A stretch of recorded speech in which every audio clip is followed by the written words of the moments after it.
If you ask a watch nerd to suggest a good dive watch, odds are high that the Rolex Submariner, the Omega Seamaster, or the Planet Ocean, or the Blancpain 50 Fathoms, or a Tudor Balagos will be on their lips. And those watches are all excellent options, but there are some dive watches that we don't talk enough about that are also worthy of a look.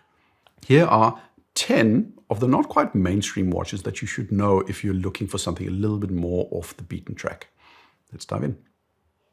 CWC make watches to defense standards. They make them for the Ministry of Defense. They are issued to servicemen and women for use under extreme conditions.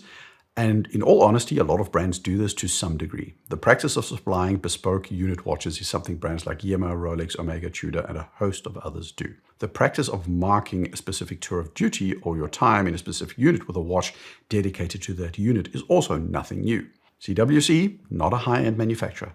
This is one of those brands that just makes watches that to me feel truly military. That can mean two things: a massively overspec'd, over-budgeted, over-complicated, over-engineered procurement nightmare, or it can mean a piece of kit that is entirely stripped down to its bare, rudimentary essentials with the exact specs and features it needs to do the job and nothing more. CWC belong solidly in that second category.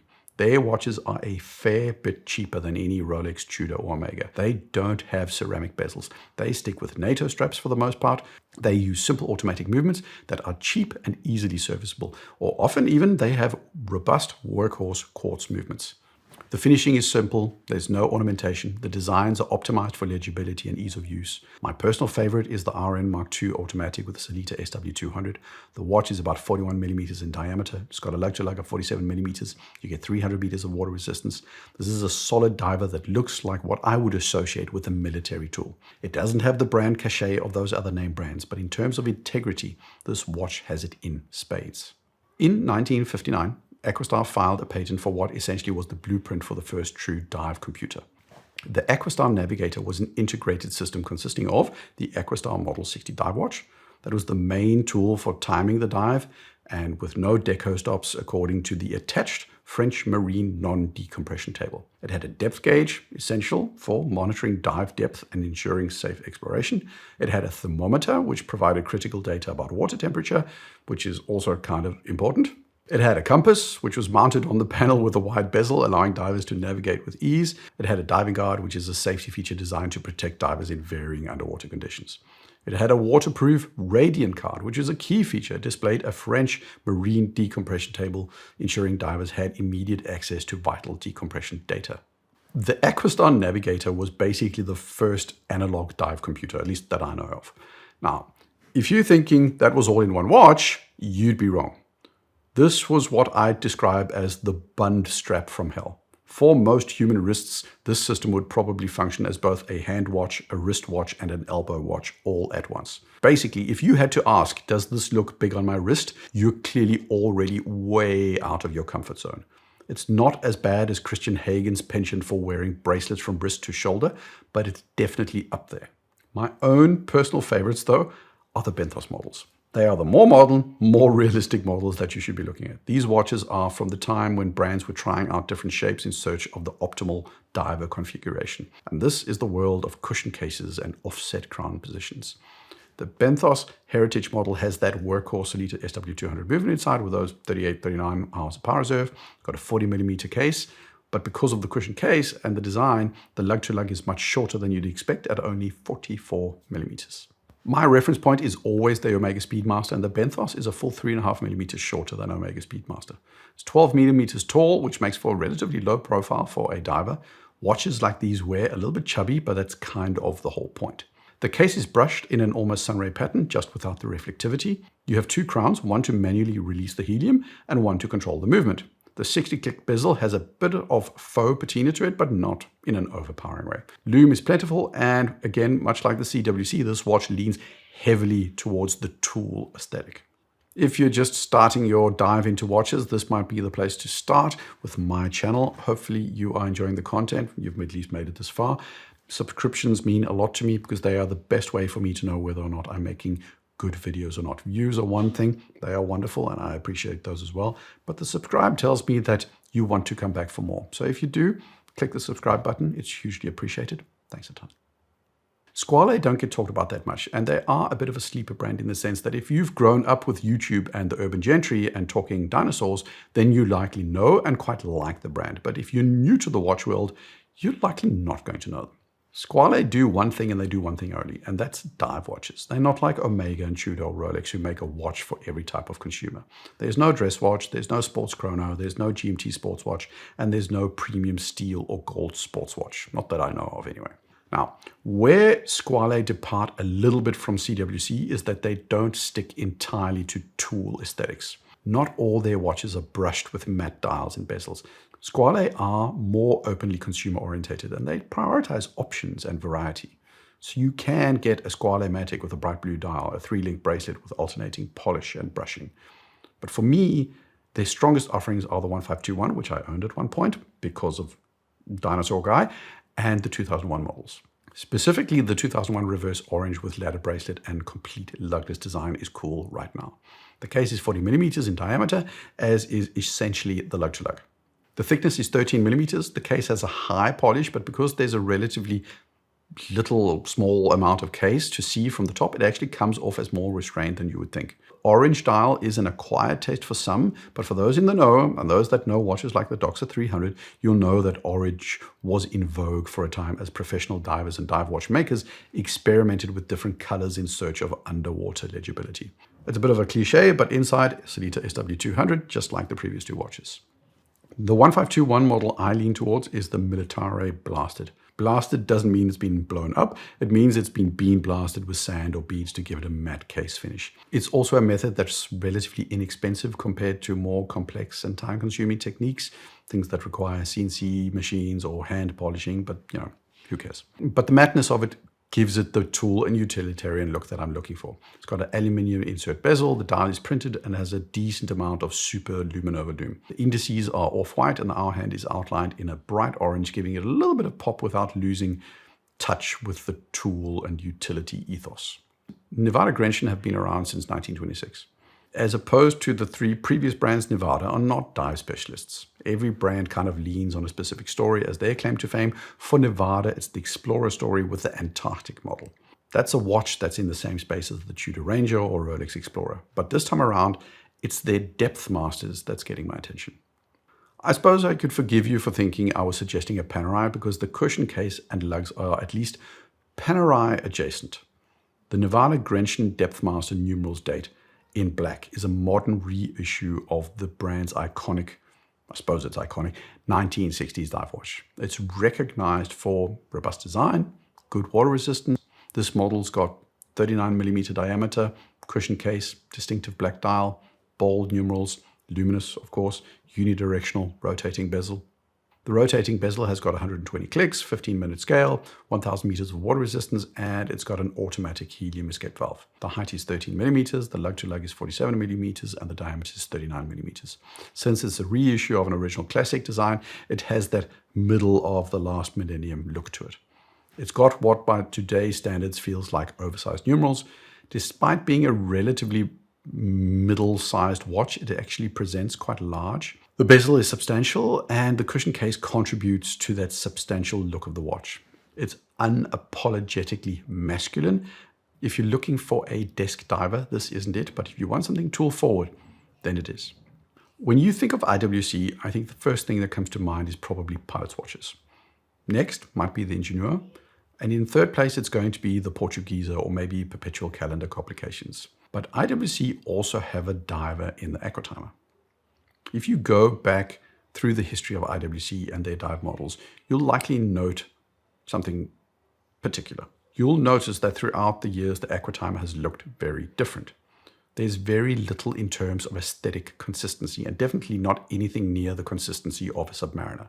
The 1960s Aquatimer featured a dual crown design with internal dial bezel and has a lot in common with designs like the Longines Legend Diver or JLC Polaris. A little further on, they went all in on cushion cases and super compressor cases like the Benthos. Fast forward a whole lot of years and IWC ended up calling Porsche Design Studios and they came up with the Design Ocean. You'd be hard pressed to believe that that was an actual dive watch because it had no numbered bezel and it had a hubcap instead. It was also an integrated bracelet and had a super Spartan design. But But what not a lot of people know is that it was the template for a mil-spec diver commissioned for the German military. There was a diver, a minesweeper model, and a combat diver model. Then we get to my personal favorite, and the one that they really should reintroduce, which is the integrated GST Aquatimer from 1998. This watch in an updated version would sell like gangbusters, I think. It's got everything that the modern Ingenieur has, but with an external dive bezel. If you thought that the Yachtmaster was good, then you really need to check this model out. IWC went for embossed numerals and indices on the bezel, just like the Yachtmaster has now. The watch came in gold, steel, and titanium, which is why it's called GST. And the titanium, though, is the one. From there, the watches keep changing until we get to the Aquatimers that we have today. IWC's Aquatimer isn't visually consistent over time, but what it is technologically consistent. This is where IWC have tried out new things and stayed true to their tool origins. They've prioritized trying different configurations in search of the optimal diver. Today, the Aquatimer is back to its internal dive bezel origins, and I'd be lying if I said that it's the watch that I want the most. I want the GST, but the Aquatimer in its modern interpretation is still a fabulous watch. The modern Aquatimer is powered by the IWC manufacturer 32111 caliber with 120 hours of power reserve. The Aquatimer automatic features a stainless steel case, a black dial, and a black rubber strap. There are different dial options, but my personal choice would be the black dial with white indices and blue loomed hour hand, 12 o'clock triangle, and 15-minute marker. The bump on the left side of the case isn't a helium escape valve, but rather part of the housing for the mechanism that controls the internal dive bezel. The watch is a bit of a big boy, 42 millimeters, 14 millimeters in height. Despite it having aggressively sloped lugs, this watch is going to wear big on a lot of wrists, but that is kind of the point since it is intended to be worn over a wetsuit. Overall though, it's super distinctive, super aggressive, and just a cut above the more mainstream standard looking divers. For under $100, you can get a solid dive watch that works great. The most important spec, 200 meters of water resistance. It will actually dive even though it doesn't have ISO or any other certification. Certification costs money, so that's in part what you lose under $100. The case is rudimentary in its finishing. The movement is quartz. The strap is a simple, slightly stiff resin strap. For any other price, all of that might be a problem, but the fact is this watch will do everything you want it to do. And as opposed to modern Seiko SKX models, this one doesn't look like a toy watch. It presents as the tool watch that it is. This is the Casio Duro. Despite its very reasonable price, it's got a 120-click bezel, and I can't find a single person on Reddit complaining about it being misaligned. I couldn't find complaints about too big numerals or lack of legibility. The world, and especially the internet, is full of complainers, but I can't find anyone complaining about this watch, which I think is a testament to how much watch you get for the money. It's got no funny business, it's got no helium escape valve, it's got no dual crown, it's got no internal bezel. It's your simple black diver, and it's a fabulous option. Mühle are a German brand from Glashütte. They've been around since 1869, and their claim to fame is Nautische Instrumenten, which means nautical instruments. Yep, their claim is all things water and water related. Mühle have mainly prioritized watches for the gentlemen who stayed above the waterline on boats, but the Sea Timer is an exception in their catalog. This is a fully black diver. The black is achieved with a titanium carbide coating, which is superior to regular DLC or PVD and vastly preferable to some carbon or ceramic option. It's 44 millimeters in diameter, so it's a big boy. The lug to lug is 54 millimeters. I'd have my doubts as to this watch's efficacy in terms of legibility underwater, not because of the lack of lume, but black on black with small numerals is probably not what you want to be going for. But this watch looks badass. With a matching textile black strap, this is a watch I'd characterize as striking. 2,500 euros is a little bit on the expensive side, even with titanium carbide coating, and especially when there's just a Sellita SW200 inside. But it just looks cool. There's a balance and a simplicity to the bezel and dial, which sends my thoughts in the direction of Nomos or Junghans. And it's a fabulous watch. The Zodiac Seawolf. I grew up in the 80s, and I remember the Jacques Cousteau documentaries from back then. This was this old French dude and later his son who opened my eyes to the underwater world. Cousteau was so influential that pretty much any dive watch maker was probably clamoring to do something with him for credibility. Rolex, Doxa, Blancpain, and Zodiac. The model I gravitate towards is the Seawolf compression diver. It's a 40mm case, 44 hours of power reserve from a Fossil Group in-house movement. The Zodiac rocks big blocky hands, blocky indices, and it holds back in general in terms of numerals. This watch is minimalist on the numerals, but maximalist in terms of legibility. The watch has got no slope on the bezel. This is a tabletop construction. The lugs slope aggressively, making for a watch that wears well, considering its overall length. The Tropic straps are a favorite of mine. They're a little bit more discreet than the usual diver resin straps with expansive grooves. They are also just softer and more comfortable. The SKU I like the most is the one with a white dial and an orange chapter ring and hour hand. This is your quintessential summer watch, and it's meant to be more eye-catching. You can get it in a configuration similar to the Benthos or a Duro or a Squale, but for Zodiac specifically, this is the colorway I'd go for. To me, it says Zodiac in the way that orange says Doxa. I don't cover Citizen much, but it's not because I don't like them. If there's a brand that I personally associate with actual dive watches, it would be Citizen. The ProMaster is just one of those lines, especially the more spec ones, that actually look and feel like real divers. And I know there are actual dive computers out there, but in my mind, a dive watch is a Citizen. A Rolex or a Tudor just isn't. For Citizen, just like a whole lot of other dive watch manufacturers, there's usually a curve of insanity that they all follow. There's the regular, wearable, not too out there basic dive watch, which is suited mainly for the desk diver crowd. And from there, they get progressively more insane. In the case of Citizen, you go from the basic Fujitsu all the way to the Eco Drive Pro 1000 meter. That model is a bit much for me, but the middle ground is the Eco Drive Pro 300M. What makes this, to me, a real diver is the lugless design, which allows for maximal use of real estate while minimizing wrist overhang. It's not a small watch, but adding lugs would have made it basically unwearable for most people. It's got a giant, thick and grippable bezel. It has cartoon hands and huge numerals that are built for legibility. The strap is resin and has the expansion grooves that are necessary over a dive suit. The crown is at 430 for ease of use, I think, which you probably wouldn't adjust underwater, but is very dive watchy. It's also solar powered. 46mm is a big watch, and if you think that's a bit much, then the Fujitsu is probably much more you. But this is a serious dive watch in every way imaginable. It's not going to be good under a cuff, but for all other situations, this is a badass option. You'll likely have noticed that I haven't covered luxury watches that much in this video, and there are two reasons for that. First, to me, luxury and dive watches seems a little bit like an oxymoron. It's like military intelligence. It's just contradictory to me, and watches like the 50 Fathoms are the embodiment of that. Second, there just aren't that many high-end dive watches. When you get above a certain price point, divers as an option kind of thin out. High-end brands just prioritize integrated bracelet watches and dress watches much more than divers. But Ulysse Nardin are a high-end brand who make dive watches. Or at least dive-style watches. I'm personally not sure I'd wear my €38,400 Ulysse Nardin Air underwater, but it is marketed as a dive watch, and I had the privilege of trying it on a couple of months back. And to me, it has more dive watch cred than you would initially think. I mean, it doesn't live up to the criteria that I set for the Citizen, but it does something else. They've invested heavily in reducing the weight of the case.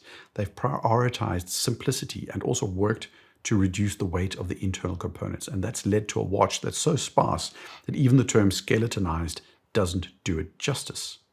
The level of technological innovation, of technical complexity that has gone into this watch is what gives it, to me, credibility.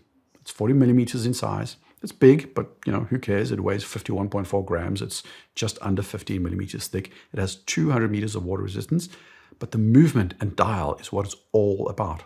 The term air completely applies. This watch is as close to all movement and no bridges you can possibly get.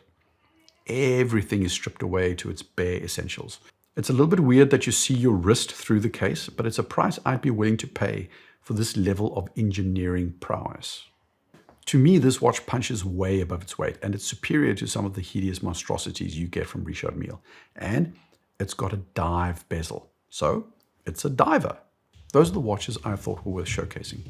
These are excellent watches in their own right that if you're new to watches, you might not know about, but you should. There are other unknown divers as well out there. I couldn't list all of them, so I'll let the community add those names and models in the comments as well. Share your suggestions and your ideas. Hope you enjoyed the video. Like, subscribe. Cheers.